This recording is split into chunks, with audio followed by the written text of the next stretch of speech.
sala olubuto lo mwana wo ompe omusanga gwange kati nani mangi. Omuwala omuto yamira omusanga ogw'omuwendo naye taata w'omuto kye yalagira okukolebwa oluvannyuma kyaviirako akabi ak'amaanyi era oluvannyuma ne kireeta abooluganda ababiri okwawukana emirembe gyonna. Edda waaliwo omusajja omukadde eyali abeera n'ekika kye mu nsi ennungi, enjimu era eyali ejjudde ebimera ebirabika obulungi. Mu nsi eyo mwalimu ensolo n'ebinyonyi eby'enjawulo.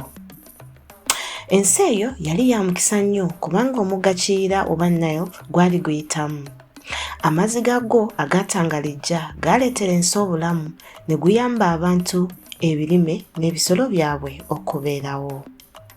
Mu kiseera ekyo omusajja omukadde ab'omu maka ge n'abaana be ababiri abaali bakyali abavubuka Labong ne Gipil baali babeera mu mirembe mu nsi eno gye baali bazzeemu oluvannyuma lw'okusenguka okuva mu nsi eyitibwa Bahel Gazel.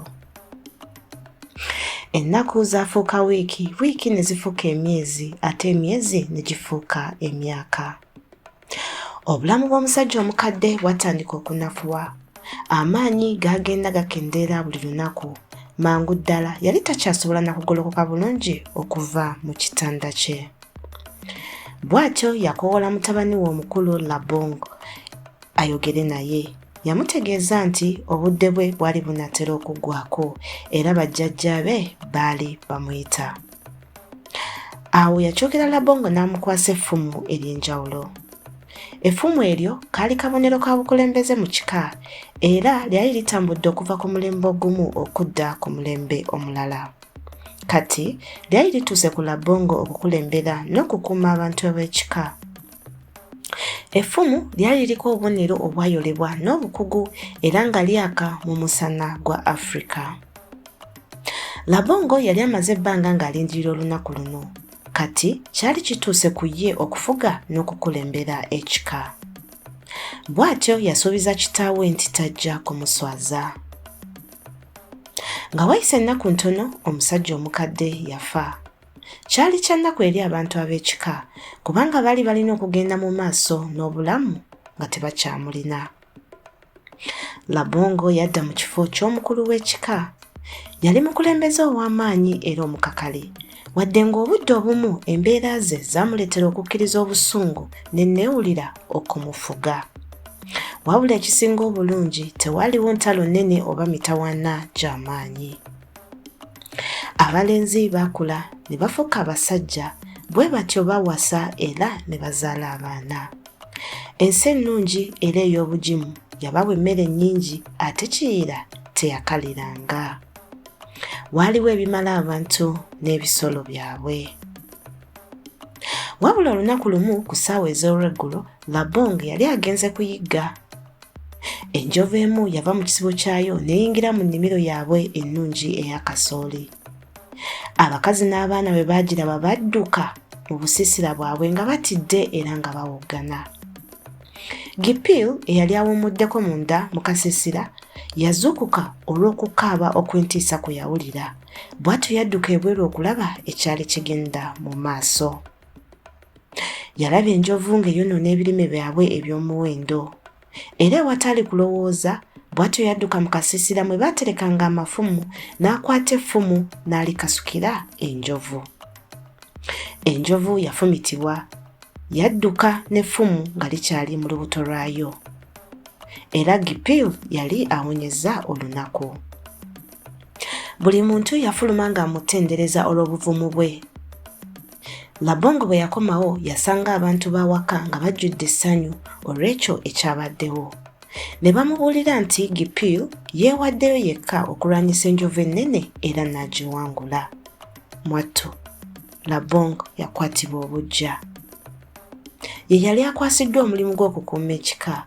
Bw'atyo yagenda mu kisenge mwe baaterekanga amafumu n'oluvannyuma n'akizuula nti effumu lye ery'obwakabaka lyali libuze. Mu kavuyo akaali kabaddewo, Gipil yali akutte effumu ery'obwakabaka era enjovu yadduka nga likyali munda mu lubuto lwayo, wabula Gipil yali takitegedde. Labongo yasunguwala nnyo n'ayita muganda we nti Gipil, jangu wano mangu.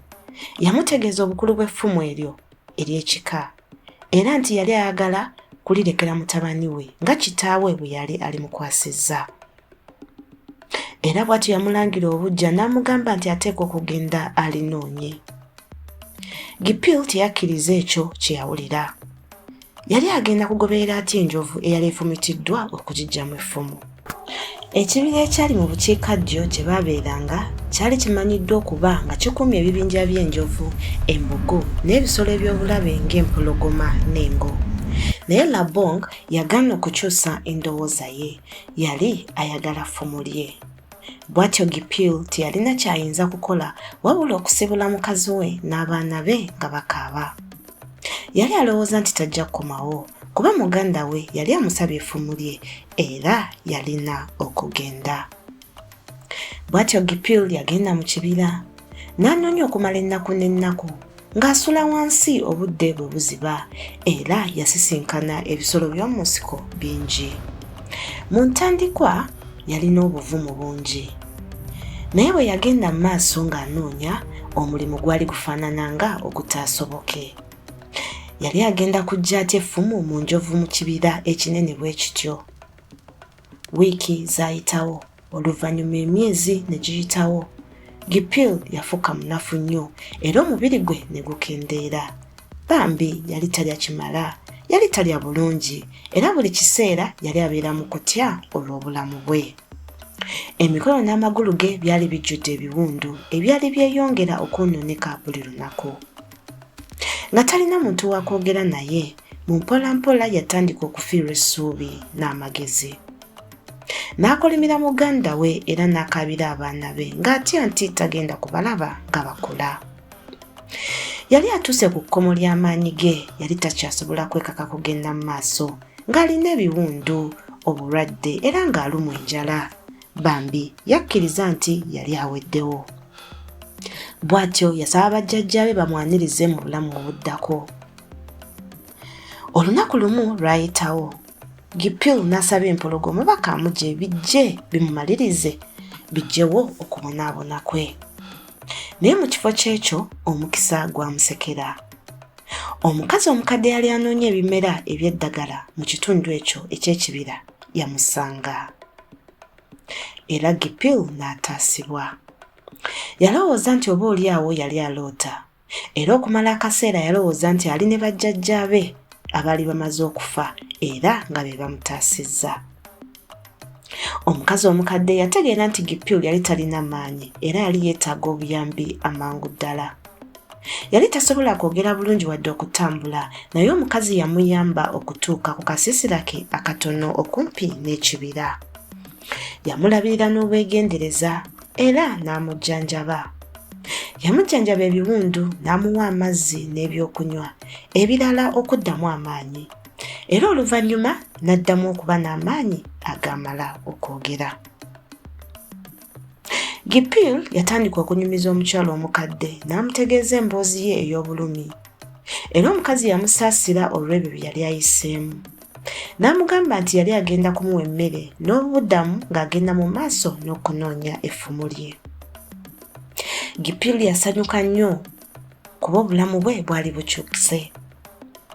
Amaanyi n'essuubi byaddamu mu mutima gwe era mangu ddala yaddamu okutambula era yasobola n'okuyigga ku nnyama.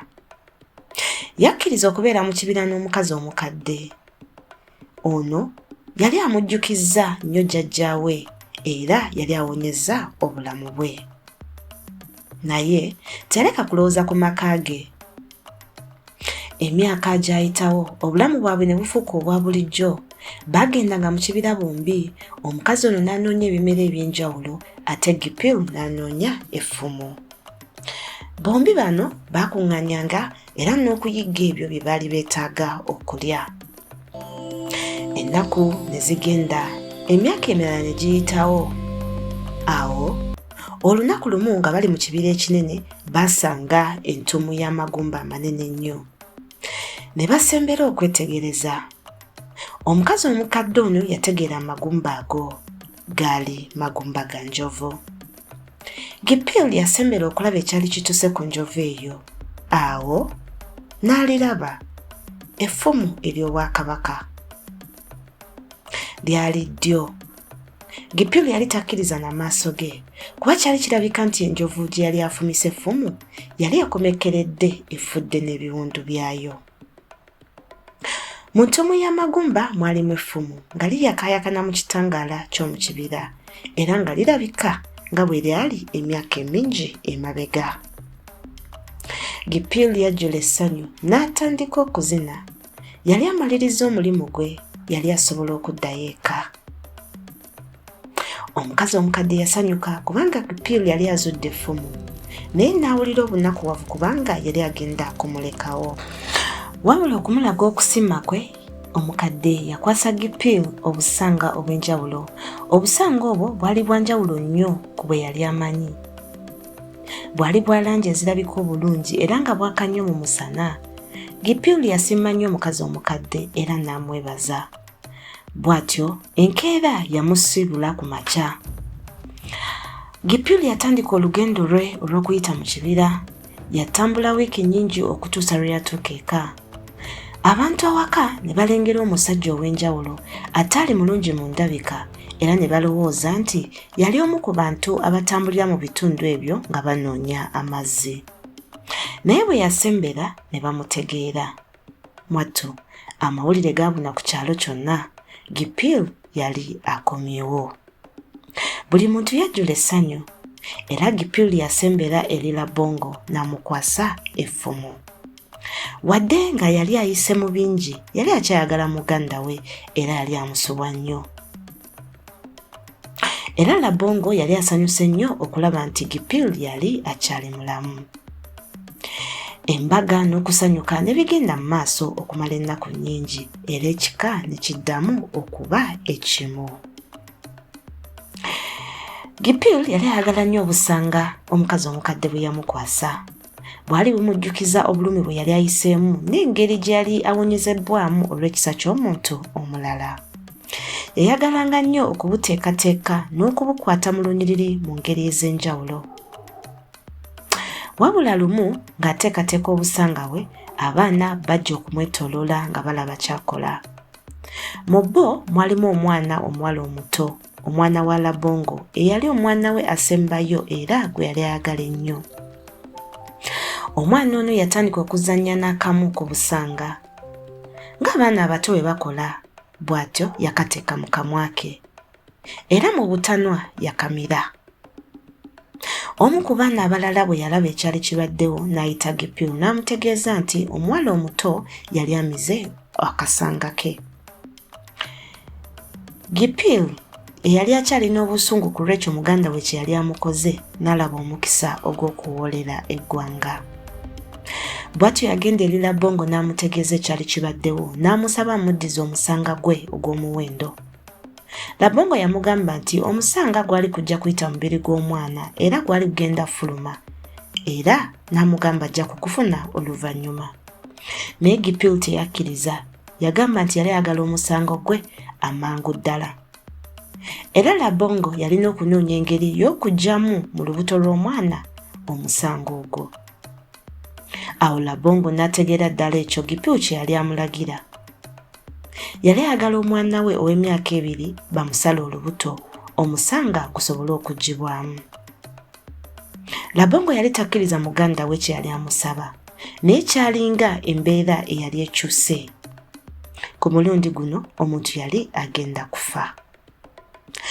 Labongo yegayirira Gipil okumala essaawa nnyingi ng'amusaba akyuse mu ndowooza ye, naye Gipil n'amujjukiza nga Labongo bwe yali amusindise mu buzibu bw'ekitalo mu kibira okunoonya effumu. Era Gipil yagaana okukyusa ku kigendererwa kye, yali ayagala omusanga gwe amangu ddala. Labongo yali talina kyayinza kukola okuggyako okuwaayo omwana we. Omusanga ne guggyibwamu. Naye ekika tekyaddamu kuba kikimu. Era Labongo yali tayinza kugumira kubeera na muganda we. Ennaku y'okufiirwa muwala we omuto yali nnene nnyo.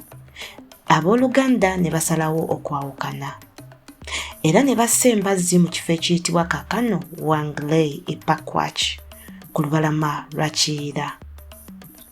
Gipiru n'ab'omu maka ge ne batwala ekitundu ekyali ku maserengeta ga Kiyira era ne bayungibwa n'Abaluuli mu bukiikakkono bwa Uganda, ebitundu bya Sudan ne buvanjuba bwa Congo.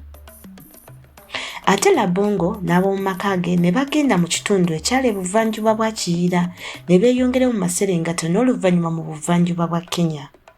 Okusinziira ku lugero lino, Gipiru ne Labongo baafuuka bajjajja baabo be bayita Abaluo, era bajjukirwa nga bajjajja abaakwatagana n'ebibinja ebingi ebyayogera Oluluo. Kino era kiwa okunnyonnyola ku nfaanana z'ennimi mu bitundu eby'enjawulo nga Acholi, Japadola, Iteso, Lang, Alur n'ebirala. Wanglei, ekifo abooluganda ababiri we baayawukanira, kisangibwa okumpi n'ekibuga Pakwach. Era emikolo n'ebiweebwayo ng'ebisolo bikyakolebwa mu kitundu ekyo okussaamu ekitiibwa bajjajjaabwe. Abantu basabirayo amagezi mu bukulembeze, obwenkanya, ekisa n'okwagala. Era abakuumi b'ekifo ekyo bakakasa olugero era balaga abagenyi ekifo embazzi gye kigambibwa okuba ng'ekyayimiridde wansi w'amazzi ag'amaanyi ag'omu Kiyira. Luno lwe lugero lwa Labongo ne Gipiru. Subscribe.